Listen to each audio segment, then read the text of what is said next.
এখানে হলো চিত্র সহকারে আমরা একটা সৃজনশীল প্রশ্ন সমাধান করি। দেওয়া আছে এসে একটা অবতল দর্পণ, এর সি বিন্দু অর্থাৎ বক্রতার কেন্দ্রের মাঝে একটা 12 সেন্টিমিটার লক্ষ্যবস্তু দেওয়া আছে, ঠিক আছে।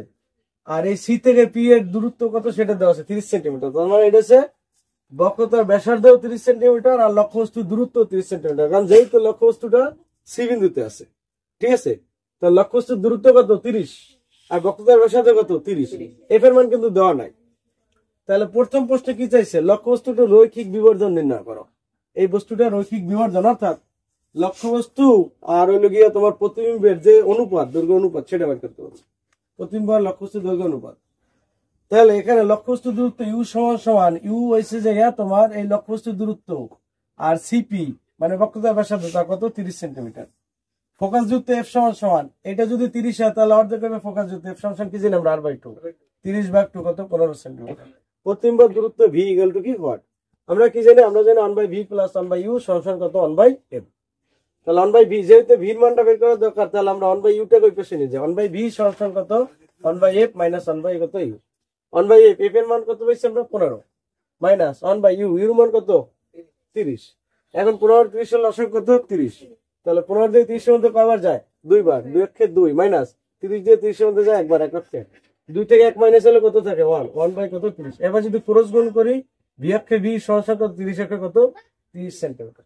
তাহলে আমরা পাই গেলাম কি যে প্রতিবিম্বের দূরত্ব কত 30 সেন্টিমিটার, অর্থাৎ দর্পণ থেকে 30 সেন্টিমিটার দূরে এইখানেই তোমার প্রতিবিম্ব গঠিত হইবে, ঠিক আছে। এখন আমরা বিবর্ধন বের করি। আমরা জানি রৈখিক বিবর্ধন এম সমান মডুলাস ভি বাই কত ইউ। ভি হইলো প্রতিবিম্বের দূরত্ব আর ইউ হইছে কি লক্ষ্যবস্তুর দূরত্ব। 30 কে 30 দিয়ে ভাগ দিলে কত আসে आंसर 1, তাহলে উত্তর হলো কত 1। অর্থাৎ এখান থেকে বোঝায় যে এই লক্ষ্যবস্তুর দৈর্ঘ্য আর প্রতিবিম্বের দৈর্ঘ্যের অনুপাত কত হইবে 1 হইবে, অর্থাৎ সমান হইবে। তাহলে লক্ষ্যবস্তু যদি 12 সেন্টিমিটার হয় প্রতিবিম্ব 12 সেন্টিমিটার হইবে, তাই 12 দিয়ে 12 এর ভাগ দিলে কত আসে 1 আসে, ঠিক আছে। এই গেল আমাদের ক নম্বর প্রশ্নের উত্তর। এবার আমরা খ নম্বরে যাই। আচ্ছা এবার দেখো খ নম্বর প্রশ্ন, তো লক্ষ্যবস্তুটিকে পূর্বাপেক্ষা 18 সেন্টিমিটার দর্পণের দিকে সরালে বিম্বের আকৃতি প্রকৃত অবস্থান রশ্মিচিত্রের সাহায্যে নির্ণয় করো। আচ্ছা লক্ষ্যবস্তুটা বর্তমানে কত দূরত্ব আছে 30 সেন্টিমিটার দূরত্বে, এর পূর্বাপেক্ষা কত 18 সেন্টিমিটার দর্পণের দিকে 18 সেন্টিমিটার সরাবে, তাহলে তার অবস্থানটা কি হয় 30 থেকে 18 কমবে, এদিকে কতটুকু যাইবে 18, তাই 30 থেকে যদি 18 কমে কত থাকে 12 সেন্টিমিটার। অর্থাৎ এই লক্ষ্যবস্তুর বর্তমান অবস্থান হইবে কত দর্পণ থেকে 12 সেন্টিমিটার দূরে। এখন একটা জিনিস দেখো, এইটুকু আমরা কত পাইছি 15, তাই যদি লক্ষ্যবস্তু 12 সেন্টিমিটার দূরে হয় তাহলে তো এর মধ্যে থাকবে, তাহলে এরকম একটা জায়গা লক্ষ্যবস্তু অবস্থান করবে।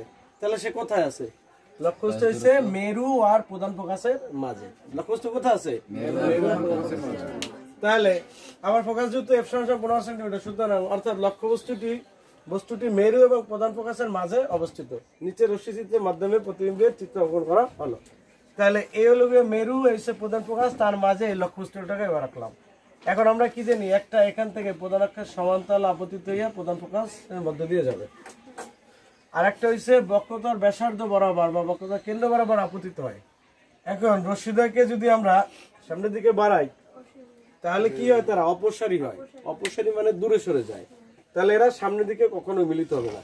তাহলে এদেরকে দর্পণের বাইরে পিছনের দিকে যদি বাড়াই, তাহলে পিছনের দিকে বাড়াইলে তারা ওডাস বিন্দুতে মিলিত হয়। এখন ওডাস থেকে আমরা প্রধান অক্ষের উপর একটা লম্ব টানি, ওডাস এডাস। তাহলে এই যে অপূরক আর এই পূরক, এইটাই হলো তোমার এটার কি প্রতিবিম্ব।